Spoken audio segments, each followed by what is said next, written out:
if you are recording with your iPhone and somebody calls while you're recording, it stops your recording, even if you reject the call.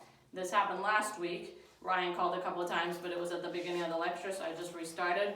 Well, as you guys will see when you're watching this, I've already recorded a bunch of the lecture. So I'm just going to start at example 2 instead of re-recording everything, and you guys get 2 lectures. So, example 2 and example 3 are actually very similar. It's just the wording that's a little bit different, so we're going to actually do them together. Because you have the same situation. You have a bag that has 10 balls in it, and you'll see how I got the 10 in a second. It has 6 white balls, 3 red balls, 1 purple ball, which adds up to 10. Now they want to know the probability that you're going to get a white ball followed by a red ball. Okay, now this is going to be example 2, and this is going to be example 3, because the math is going to be a little bit different. So if you read them real quick before we do any math, in example 2 it says, what is the probability of getting a white ball followed by a red ball? But it says, before that, it says an experiment consists of drawing a ball at random, replacing the ball, and drawing a second ball from the bag, which means you could draw the same ball 2 times, right? In example 3, it says, if the second ball is drawn without replacement. Okay? So, it's going to be different math. These are 2 events happening, so one has to happen and the other one has to happen, and I touched on this a tiny bit in the last lecture. But when you have the probability of one event and the probability of another event, you multiply, which means it actually makes your numbers way smaller, because you have a fraction and you're multiplying it by a fraction, and they're both smaller than 1.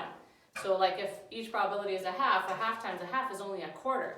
Multiply times a half again, you get 10/8. So your probabilities get really small, which is why your odds of winning like the lottery are terrible, because they draw balls, right? I don't know, 5, 6, 7, 8, 9 balls. So what's the probability of your first number coming up? Say there's 50, that's 1 out of 50.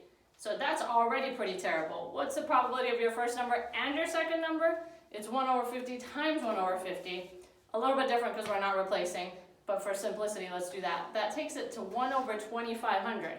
So think about that and don't spend money on lottery tickets.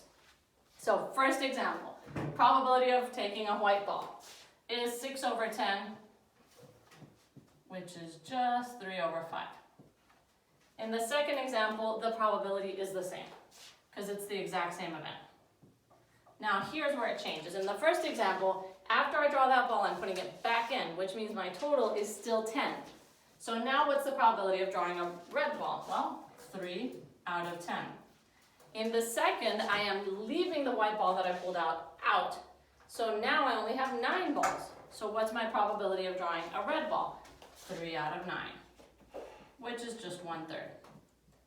And we're going to get 2 different numbers. So in this case, we're going to do 3/5 times 3/10, and we're going to get 9 over 50. And actually, that's as far as that goes. So those are the odds that both of those things are going to happen. Now in this case, we take out the white ball after we get it. So it's actually just 3/5 times 1/3. And we get 3 over 15, which actually goes down to 1 over 5. 1 over 5, if you want to compare it, is 10 over 50. So your odds are a little bit better in the second case. Now, just to finish it off, for example 3, it also says, what is the probability of drawing both red balls? So now it's a little bit different again. So your first red ball, it's still going to be a multiplication. Probability of your first red ball, you have your 10 balls, 3 of them are red. So it's 3 over 10, right? What's the probability of drawing a second red ball if you didn't put the first one back? Well, you're down to 9 balls, so that makes that better. However, you're down to 2 red balls because you already took one of them. So you just have to pay attention to what they're giving you in the problem to make sure that you're using the right numbers. Because the actual math isn't complicated. It's figuring out, okay, what's my total? How many reds do I have? How many whites do I have? And in this case, it's going to be 6 over 90, which is 3 over 45. Which also goes down to 1 over 15. Okay? So those are the probabilities. A little bit the wording is just a tiny bit different, even though it's the same situation in all 3 of them. Right? That's examples 1, 2, 3. Now, at the very, very end of this section on page 550 at the top, it summarizes the laws of probability, which is just what we talked about in this section. I think we might have touched on it a little bit in the last section, okay? But it's basically a review.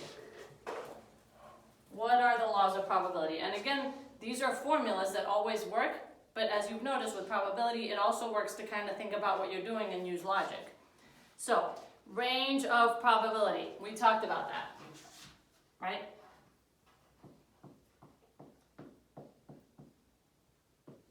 The probability of anything happening can't be greater than 1. There's not more than 100% chance that something's going to happen. And it has to be greater than 0. There's not less than a 0% chance that something's going to happen. I think all the stuff we're going to be dealing with is actually going to be between 0 and 1, which means it's greater than 0 and less than 1. Those aren't included. But in the whole universe, it's possible to have a probability of 1 or a probability of 0. Now, complement. We talked about that's if two events are mutually exclusive, basically. If it's one event happening and the other event is everything but the first event happening, the complement is written like this with a little prime sign on there, and it's just 1 minus the probability of an event. Okay? So if you think about complement, sounds like complete, so this will complete your 1. Because if you kind of rearrange it and bring this over here, look what happens. Right? So this complements this. It completes it so that you get to 1. What's our third one? The union, which we talked about at the beginning of this. And again, it's just fancy wording for a formula, but you can kind of just figure this out on your own without having to memorize a formula. But we're going to do it. So it's